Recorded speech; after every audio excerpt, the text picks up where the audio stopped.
চলে এলাম তোমাদের সঙ্গে আর একটা ছোট্ট মিনি ব্লগ শেয়ার করতে। আজকে শেয়ার করছি ধোসার ব্যাটার রেসিপি। কিচ্ছু না, কি কি ইনগ্রিডিয়েন্টস নিয়েছি, কি কোয়ান্টিটি নিয়েছি, সেগুলো সব স্ক্রিনের ওপরে দিয়ে দিয়েছি, পজ করে দেখে নিও। আর হ্যাঁ, আর একটা কথা, আমি কিন্তু ব্যাটারে কোনো চাল বা ডালের ইউজ করিনি, সম্পূর্ণ সুজি দিয়ে করেছি।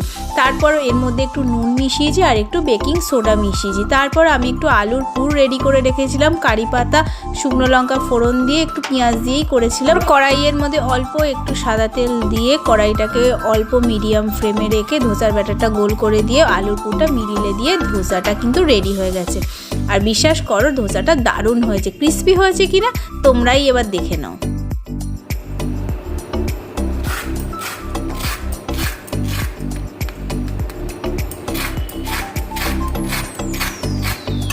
আশা করি বুঝতে কোনো অসুবিধা হয়নি। বাড়িতে বানিয়েও জানিও আমাকে। ভিডিওটা ভালো লাগলে সাবস্ক্রাইব করে পাশে থেকো। বাই।